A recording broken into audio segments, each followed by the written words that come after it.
All right, let's talk about now a little bit of how you're going to fund yourself if you're an aspiring athlete. There are many different ways to do this. My way isn't the only way. I'll go more into that now. But if you haven't noticed, I've been a little bit more critical of the athletes than I have with the hobbyists. But it comes down to one thing: you're gonna make it happen, or you're not gonna make it happen. Okay, you can have all the excuses in the world about why you weren't, a world champion 15 years ago, but nobody's gonna care.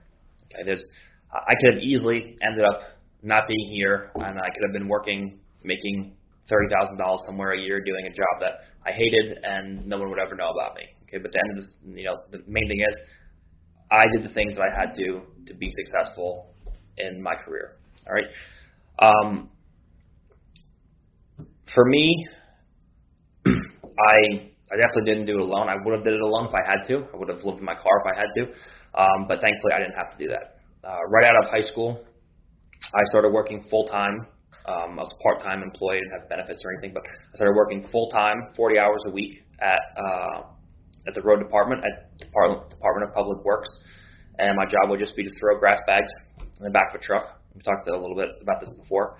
And I lived at home. My only bills were my car payment, my insurance, gas, food, and I didn't pay rent. Okay, I lived at home at the time.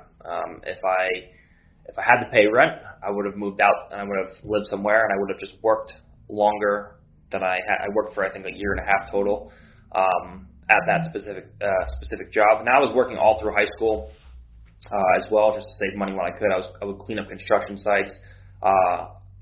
When I got my car, I worked part-time in a yogurt shop all through my senior year. Every weekend, instead of going out and partying, I would do jiu-jitsu in the morning, and then I would go at nighttime and I would work in a yogurt shop just to save as much money as I could. So I just had these obscure jobs through high school just to save money. So I had a couple $1,000 saved out of high school. And I started working full-time at the road department, where I would make $2,000 a month or so nothing crazy. But I basically saved as much money as I could. I had the only bills that I had, were the ones that I mentioned. I didn't have to pay rent, and I worked for a year straight there, and I would only train at nighttime. So I only trained at Brunswick BJJ Gary School at nighttime, and I worked full-time and went to college part-time at the time. Then, when I was 18 and a half or so, or I was like 18, I stopped going to work and tried to be a full-time athlete. So I stopped working. I quit my job. I was seasonal, so I just quit after the season, and I started going to the city full-time. Now, when I went to the city full-time, I'm forever grateful. Gary Tonin, he would drive me in, and it's expensive to get to the city. Like, people don't understand. Gas is $500 a month. Tolls are $500 a month. Parking is $500 a month. Like, it's expensive to get into the city. All right. So just to get to the city every day, 7 days a week. At first, we wouldn't even go 7 days a week. We would go 2 to 3 days a week because we just couldn't afford it. All right, so we were going 2 to 3 times a week, and Gary would drive me in, and he wouldn't make me pay anything. Okay, so if he did make me pay, obviously, I would have just stayed at work longer until I had more money saved, and then I would have paid him to go into the city. But he didn't make me pay for anything. So I would train in the city, and I had my car payments, and after 6 months or so, I realized that I didn't quite have enough money to sustain myself until I started making some money from jiu-jitsu. Now, in jiu-jitsu, you have to remember, it wasn't like there is today where, blue belts are getting paid to do super fights. Like, you weren't getting paid to do anything. Like, in order to win $1,000 in jiu-jitsu competition, when I was a blue belt and purple belt and brown belt, you had to win a Grappler's Quest Absolute, where there were 2 ADCC champions and a black belt world champion in the Absolute in order to get $1,000. Like, there was not nearly as much money in the sport then as there is now. Okay, so you pretty much had to be a top guy to be getting any amount of money. So after 6 months, I trained full time with John. I was a purple belt, and I didn't have enough money. So the next season started, and I was like, I have to go back. So I went back to work, and I worked for another 6 months. All right. And after that, I had a couple $1,000s saved here and there, maybe like $5,000-$6,000 saved, and I was like, all right, now I'm going to try again. Now at that point, I was a purple belt, almost brown belt, and I started to do some super fights here and there, some local tournaments here and there, and I would make $1,000 here. Like I made like $1,000 to beat like Enrico Coco in the Zapatero.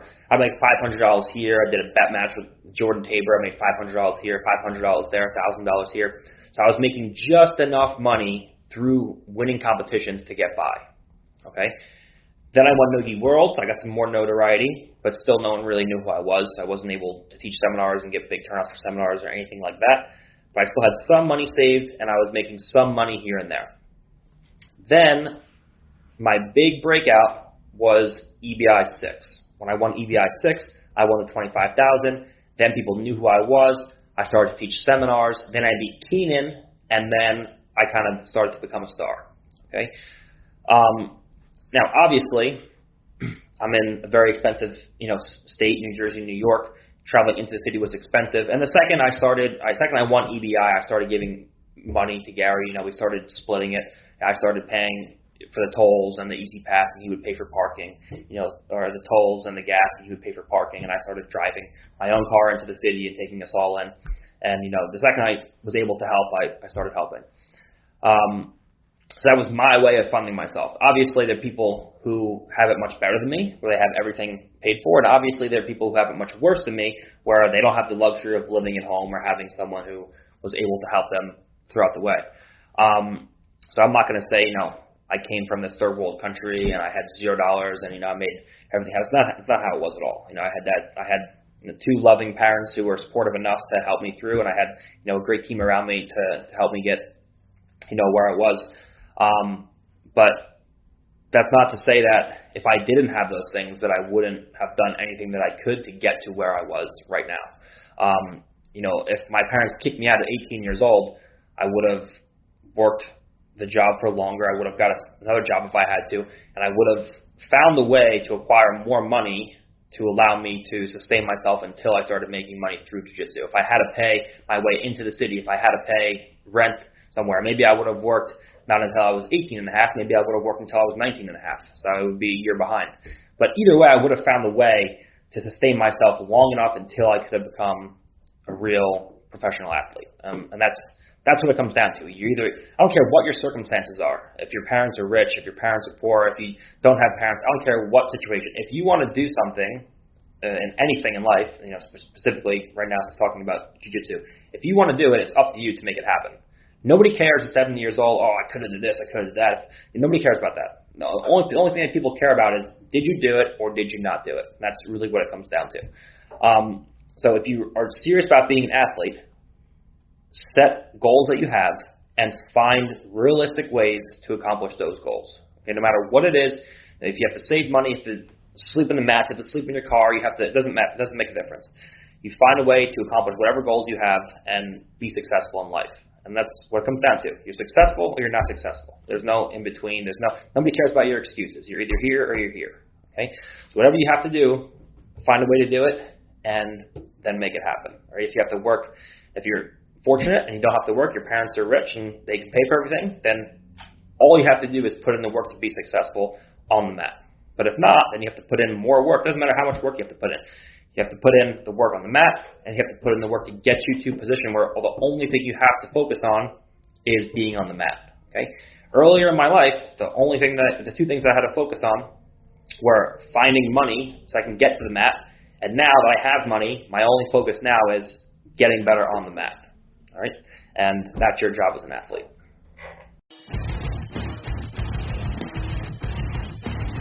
All right, so now let's talk about drilling.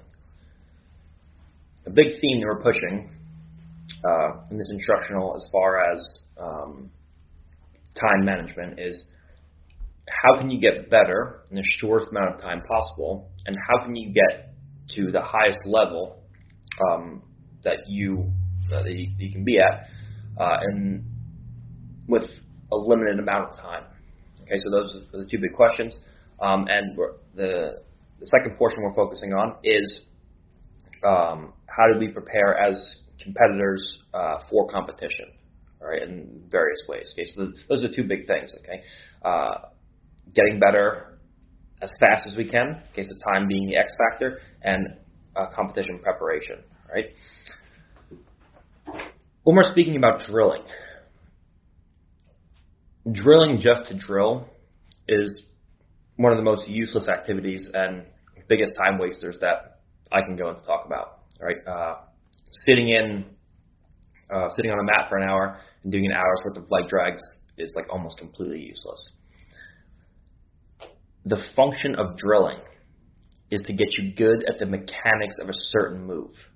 Okay, so drilling is very important. The way that we drill is we usually do about an hour of drilling, okay, an hour to an hour and a half of drilling, depending on the day, and then about 40 minutes of rolling, okay, where we have 6-minute matches, so 36 minutes of rolling. So we drill almost twice as much as we train, okay, but we drill with the intention of perfecting the mechanics of a move, not just quick, boom, boom, boom, I'm doing leg drags, I'm doing, drop say nagis. We're drilling to perfect the mechanics of certain movements, the mechanics of a sweep, the mechanics of a break, the finishing mechanics on movements. Okay, so we're talking about drilling. One of the best ways to get as good as you can to reach your full potential in the shortest amount of time possible is by drilling with intent. Okay, drill with the intention of increasing the performance and increasing the performance of the mechanics of certain moves, okay, of a sweep, of a submission, of a pass, things like that. When you're drilling, always think about drilling to increase the level of mechanics that you have in whatever given area you're focusing on. Okay, so big question that I get a lot of time, especially with people who are having a hard time moving from the training environment into a competition environment. Should I talk to a sports psychologist or a mental coach to try to help me build that confidence to get me into the competition mode? In my opinion, no. I'm not a big believer that someone can be talked into confidence. I'm not a big believer that someone can pump you up enough or give you the confidence by speaking to you to give you confidence to move into a competition setting. Okay. Like we spoke about before, confidence in this sport comes from positive results in the training environment, in the training room. Okay. The only way you're going to have confidence to use all of your moves in competition is if you have positive results using those moves in the training room. Okay.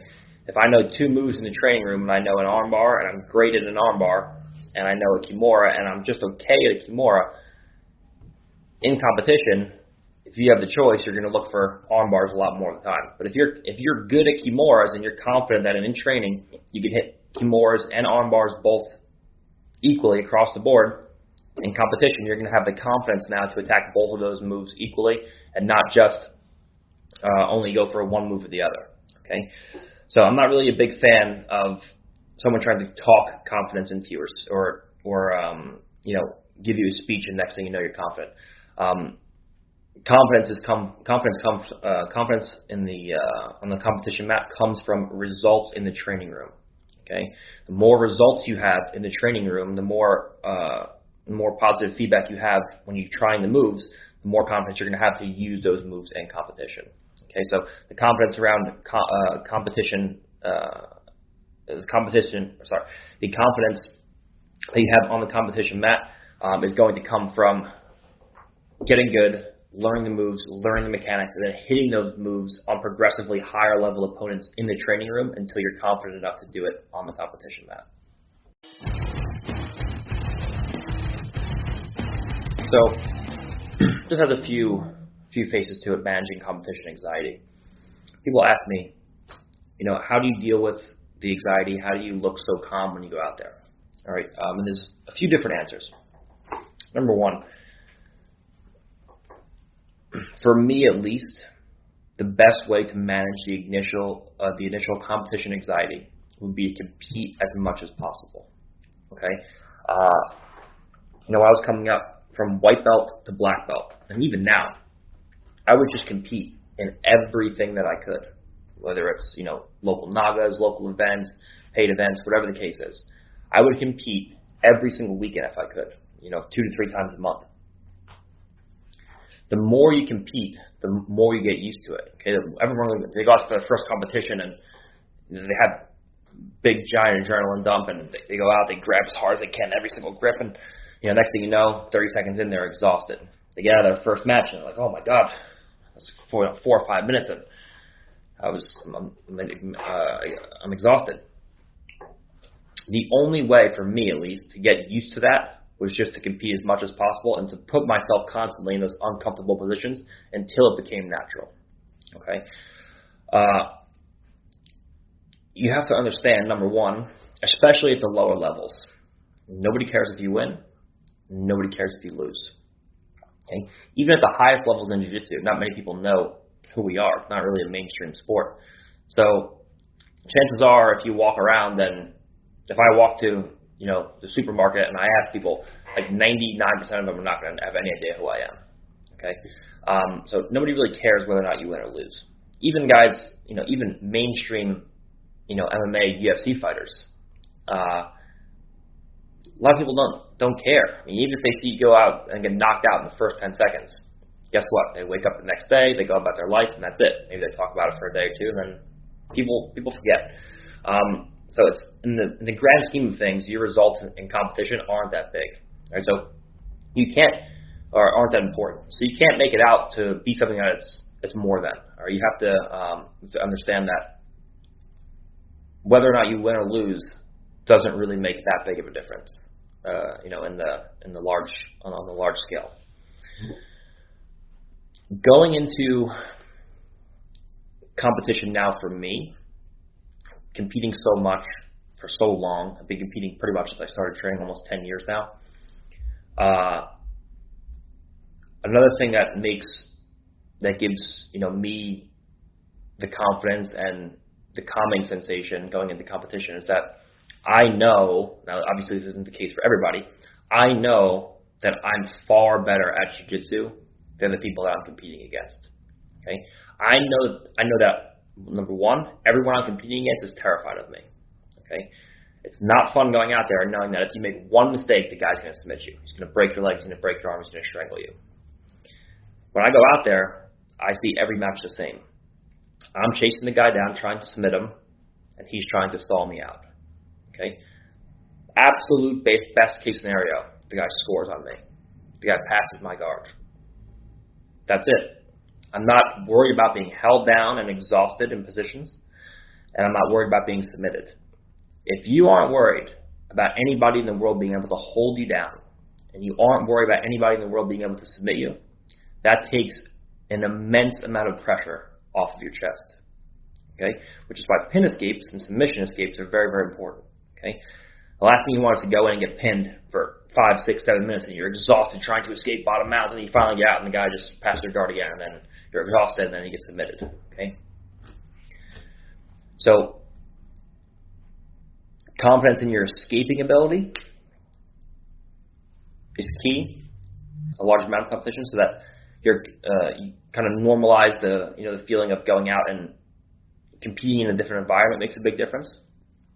And normalizing the competition experience and trying to relate it as closely as possible to training is also a big factor. You have to remember, a promotion, okay, specifically for higher level super fights or even regular events, you have the cameras, the lights, the yelling, the music, the crowd, the coaches screaming, like the drums at ADCC, fireworks going off sometimes. There's a lot that's very different from training. The promotion, the show, the organization, is trying to make the event more than what it actually is. Okay, so your job as an athlete is to make it no more than what it is. All it is the same thing that you do every single day in a different environment. Everything that's different, the things that are different, aren't the things that matter. The only thing that matters is that it's you and somebody else on a mat training together, competing together, whatever you want to call it. Okay? Every single day when you go into training, it's you, another person, on a mat, training. Okay? The lights don't make a difference. The young doesn't make a difference. The difference in setting doesn't matter. The lights, the show, none of that matters. Okay? The strobe lights, the effects, none of that matters. Okay? When it comes down to it, it's you and somebody else on a mat fighting for advantage. Okay? So all the things that are different aren't the things that matter. So when I go out to competition, I try to make it as closely related to a normal day of training as possible, so I can think with a clear mind. You see these guys going out and getting pumped up, jumping around, smacking themselves in the face, doing all that kinds of things. When you're that pumped up, you have that much anxiety, you're that tense, you don't think with a clear mind. Okay, it's like trying to do a math problem when you're angry. Okay, it's a very, very difficult thing to do. But when you're calm, cool, and collected, then it's very easy to think. So I go out as calm as I possibly can. Okay, you're going to have some competition nerves. You're always going to. Okay, but I go out as calm as I can so that as the match starts, I can think about things rationally as we're going through the movements. Okay, but I don't want to be as super tense and pumped up so that I'm just doing everything instinctually. I'm constantly thinking about all the moves that are happening as they're going and making calculated decisions on where I want to put my hands and feet and body, etc. Okay, so competing a lot helps anxiety, just getting used to going out there. Having confidence in your escapes helps a lot, just knowing that at the absolute best case scenario, the guy scores a point on you. That's the worst that can happen. Not a big issue. And normalizing competition to make it as closely relatable as possible to a normal day of training. Understanding that the change in setting, the change in an opponent, and all the lights in the show and everything going on around you, everything that's different aren't the things that matter. At the end of the day, it's you and someone else on the same mat that you train on fighting each other. Okay, it's just two people on the mat. That's the only thing that matters. Right? You do this every single day. Right? And knowing that you do that every single day, just in a different setting, takes a lot of the pressure off your chest as well. Okay, so there's a couple answers to this, and those, for me, are the things that help me most with my competition anxiety. And there's always going to be competition anxiety, but that's how I was able to manage it. That's why, when I go out, I'm still, you can never make it the same as training where there's no anxiety, but you go out and you get used to it. That's why I look so cool and calm. I go out and, I manage the anxiety fine. I go out to the biggest matches, ADCC, and once I get, my first match is usually my worst. That's when I'm most nervous when I show up. But then once I have my first match, second match, I get better through the day. Once you get used to it, it's easy. It's just the initial, response to that, the shock of having all the eyes on you. Usually our camps are about a month. I have about a month notice till a competition, unless it's a set date like Nogi Worlds or ADCC or something like that, or like we know a year or two in advance. A month out, I'll start by doing my camp, and I don't really think about it too much a month out, to be honest. I just am doing, the things that we do. I do whatever kind of camp, whatever kind of training that I have to for that specific tournament or athlete going in, and I start to post, online here and there, start to have a little mental warfare, a month out, saying that no one stands a chance or things like that. But as far as a month out, I try to stay relatively distant from the competition so that I can focus more on just preparation more than anything. And then as we get down towards, we'll do a week later and then the day of in the following scenes. But a month out, I try to stay almost as distant as I can from the actual competition date, just so I don't stress over it, I don't lose sleep over it.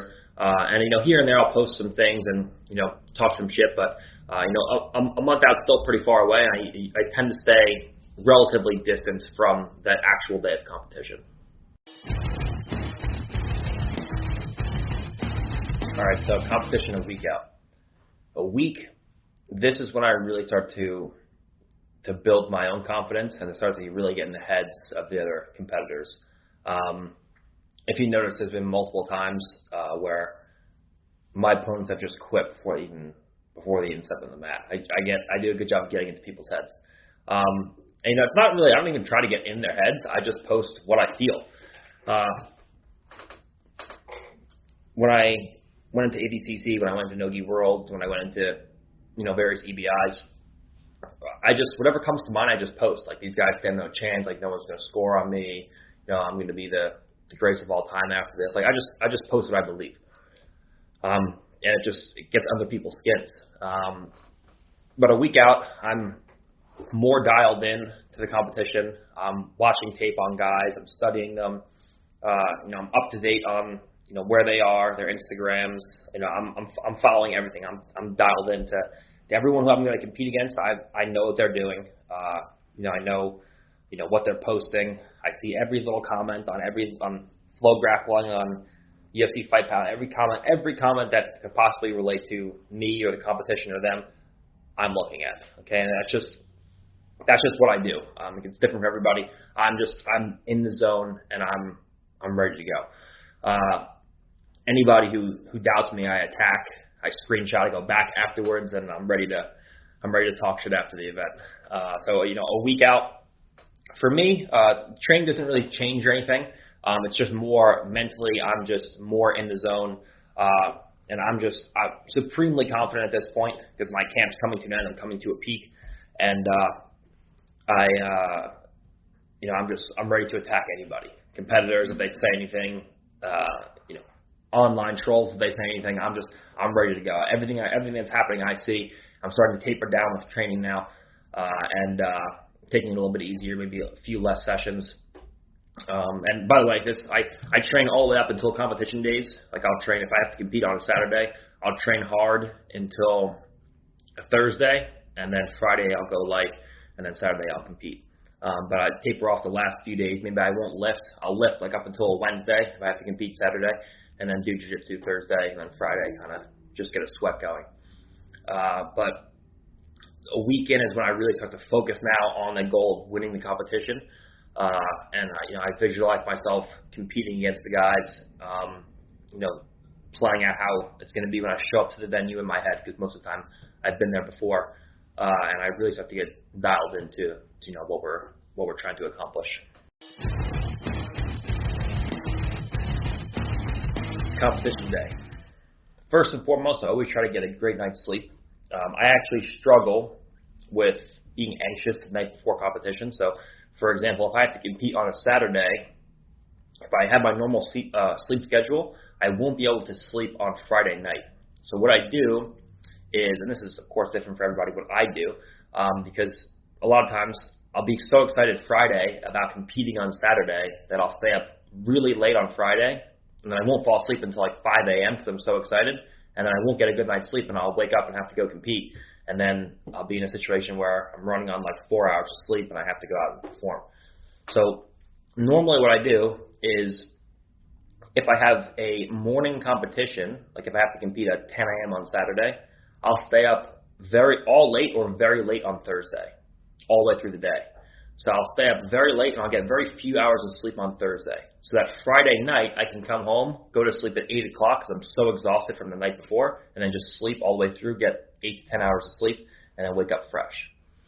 If I have to compete at nighttime, for example, like if I'm doing a super fight and my event is until like 11 p.m. or something, then I'll stay up, if I'm competing on Saturday, then I'll stay up very late on Friday until whenever my body falls asleep because I'm anxious, and then sleep all the way through into the daytime. I'll sleep until 4 or 5 p.m. I love to sleep. I can sleep like 12, 16 hours at a time at a clip. So I love to sleep. It's easy to sleep for me. So I'll sleep from 5 a.m. on Friday, all the way. Well, it's technically Saturday, but all the way from Friday late night into the daytime Saturday. I'll wake up at 5 p.m. and then I'll get ready, get dressed, go to the event, and then compete at 11 p.m. So I have a good night's sleep. So that's the way that I do it. Another thing that I like to do is the second I wake up, I'm so excited that I immediately post that I'm just coming to fuck everybody's day up. So I get more as the day goes on, I get more and more confident, and especially after my first couple matches, I get more and more confident. Like last year at ADCC, like I was talking shit to competitors like in between matches. Like I beat Ben Hodgkinson in the first round, and then I posted like on my Instagram like what I'm about to do to Tim Spriggs is going to be criminal. Like before our match, and like I tagged him in it and he saw it, and like I like to do stuff like that. And it's not because I really want to. I don't care about getting into their heads because I know that I'm going to beat them on technical level anyways, and they don't even stand a chance. But I just do it because it's what I feel I need to do. Like that's just what I want to speak my mind to, my fans, and I want everyone to see what I'm feeling. So I like to just share that. And I do believe that it definitely does get in these guys' heads. Like, damn, I can't lose to this guy now, but I'm going to. I'm going to anyway. But the day of competition, I'm very focused. I'm usually quiet. I joke around here and there, but I'm usually more reserved. I'm usually more focused on the competition. Anything that has to do with the competition, I'm very excited about. I'll post on social media, stuff like that. But as far as like people around me, family, friends, I'm usually more reserved, more quiet, more focused, and I don't like to eat anything. I pretty much eat nothing the day of competition. I'd rather be with hunger pains in my stomach than have anything in my stomach at all. Actually, between the ADCC finals and the Absolute, there was like 2.5 hours worth of time. I was so hungry because I didn't eat. I was so hungry I had to take a nap because my stomach was hurting so much from me being hungry that I had to just lay down and go to sleep to like reset my body. So I woke up and my stomach wasn't hurting. So I don't like to eat at all day of competition. If it's really late at night, like 10, 11 p.m., then I'll have like some eggs and toast in the beginning of the day. But other than that, for me, I don't like to eat anything or drink any stimulants, no Red Bull, no Monster, nothing like that, no pre-workout, none of that for me. Just water the day of competition. And I'm just really focused in, dialed into to winning the matches, visualizing the matches, visualizing how they can go. And I don't ever think about losing. I feel like if I think about losing, that's what gives me the more anxiety. Like the biggest anxiety for me, the biggest thing that I have to deal with is like just listening to all the morons talk about like, oh, you lost again. I'm gonna lose by advantage eventually, and people are like, everyone's kind of the woodworks to talk about how I suck forever and indefinitely. So that's like the biggest thing that would affect me. It doesn't affect me at all. But that's like the biggest thing that I have to worry about as far as like just being harassed after a loss. But I only think about winning. I don't ever think about what happens if I lose. Because if you lose, what's going to happen? If I lose, what's going to happen? The trolls that I'm never going to meet and are never going to amount to anything are going to come and attack me. Who cares? But I never think about losing. I only think about how am I going to win this match? What are the things that he's going to try to do, and how am I going to counter those things, and how am I going to win this match? And then when I go out on the mat, I'm supremely confident because I know that I'm better than the guy. I know that he can't really do much to me. He's not going to pin me. He's not going to submit me. So, I'm just very focused in, very reserved the day of competition, and just ready to go. I'm just pumped up. I'm ready to go. And then when I step on those mats, it's cool, calm, collected, knowing that what I'm doing right now is the same thing that I do every day against a guy who's not as good as my training partners. Another common question I get, how do I study tape? Do I watch tape? Things like that. Yes, I watch tape. I had the luxury of having John to be the guy who studies most of the tape for me, so he watches most of the tape on whatever he thinks is relevant. And then he brings the relevant stuff to us, shows us, and then we innovate and practice it.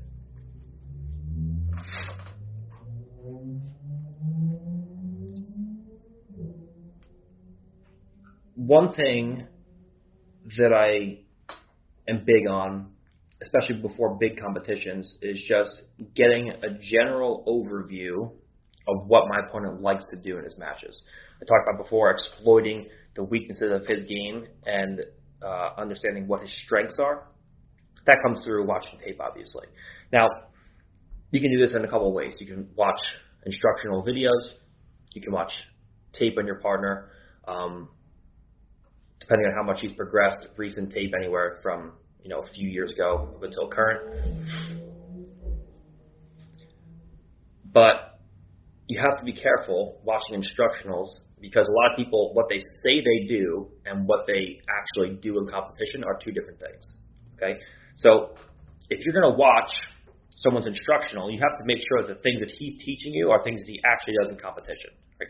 Everything that I show you in instructionals are things that I have hit in competition, or I use them successfully on guys in the gym that are very high level. Okay, so there's two phases. Everything I teach is either one, used on people in the gym very effectively, or two, used in competition. Okay, you don't see me use closed guard too much in competition, but that's because I just prefer to play open guard and butterfly guard. All right, but I constantly post examples of me using exactly what I teach against the highest level guys in competition. But that's not always the case. You have to make sure that the guys that are teaching you, that are teaching the instructionals, actually use what they teach in instructionals on the highest level guys in competition. So a lot of times it's much better to just watch tape on what they actually do and break down what they actually do in competition, what their favorite moves actually are in competition against the highest level guys. Okay, so a tape study is a big thing for me. Just watching YouTube matches, flow matches, wherever their matches are being held. Just go in and watch matches as far as tape studying. So I definitely do watch tape, especially leading up to big tournaments with brackets with ADCC or super fights, things like that. But honestly, most of the tape study that's being done is being done by John. John watches tape all the time. Whereas I do watch tape, but it's mostly before specific competitions or super fights. All right, let's talk a little bit about warming up and our first match, where we typically have the most adrenaline. All right. I always recommend getting a nice warm-up, usually with starting to warm up with generic body movements, just getting your body warm, getting a slight sweat going. And then as you're warmed up, I have a drilling partner and I work on the things that I want to work on during the match. Okay, it's normally for me submission, so I go through a wide variety of pin escapes into submissions, top from bottom, and I get my sweat going like that. I do specific drills with specific situations where I kind of move my partner 20 to 30%. It's short little bursts. 20 to 30 seconds to just get my body going. I have usually a sweatshirt and sweatpants and socks on just to facilitate that initial sweat. And the first thing is just to get my body warm. Once my body is warm, then it's to go over some mechanics, some braking mechanics, some specific moves that I'm working on for that match or that tournament. And then it's just maintaining the body, keeping my body warm and getting ready to go out. All right, so I always recommend a warm up just to get your body warm, just to get used to that, touching another person, pulling arms across the body, getting them elevated, getting used to grabbing wrists, having people snap collar ties on you, and just getting in that zone. Then when I go out to competition, your first match is always a match which you're going to have the most adrenaline because you're just going into competition again for the first time. After the first match, then you start to kind of calm down. When I go in, the biggest thing that helps me when I go into my first match in any competition is the first thing I do is I go out and I look at the crowd and I look up at the lights and I just adjust my eyes to everything. Okay, so many people go out and they don't like crowds, so they kind of turn away and they try to focus on other things. For me, I embrace the crowd. I look right at the crowd and I look at these people and I'm like, you know what? All these motherfuckers are here to see me. I'm not here for them. They're here to see me. That's why these people are here. I'm the star of the show. So I go out and I look at the crowd and I'm like, yeah. All these people are here for me. So then it builds I like crowds. It builds my confidence when I go out there.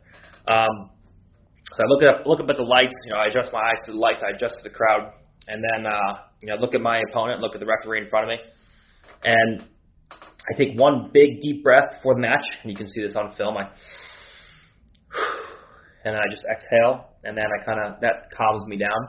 And then after the first real exchange, I go out, and once we hit the ground, usually I sit guard. Then I take a second deep breath, and I kind of calm myself down. And once you get to a situation where you're just focused on doing jiu-jitsu and you're not focused on trying to calm yourself down from the anxiety, everything becomes much easier. Okay, so for me, it's just embracing everything that's around me, understanding that things are different, everything around me is different, but it's not going to play a role in the outcome of the match is a big thing. And then going in and just taking a few deep breaths just as I get onto the mat and just relaxing and realizing, this is the same thing I do every day. Let's go in, and now it's time to work. Okay, so I get all the anxiety out. Of course, there's always going to be anxiety, to some degree. Some people more, some people less. The second I go into the match, within the first 10 seconds, all of my anxiety is gone. Okay, so I use the first match to kind of calm down, get my head into the swing of things, and that's what prepares me for the rest of the day. I actually prefer tournaments over super fights because I use the first match usually to warm up in tournaments, whereas a super fight you don't have that luxury. But for me, it's just to get my anxiety out before I actually start going into exchanges with my opponent. So getting a good warm up, that helps the anxiety. Going out, embracing that everything is different, that helps the anxiety. And then just taking a few deep breaths for me when I go out. I sit down, or I wrestle, whatever the case is, and then I'm focused on just doing jiu-jitsu. I'm not focused on, trying to calm myself down from, freaking out backstage like some people do.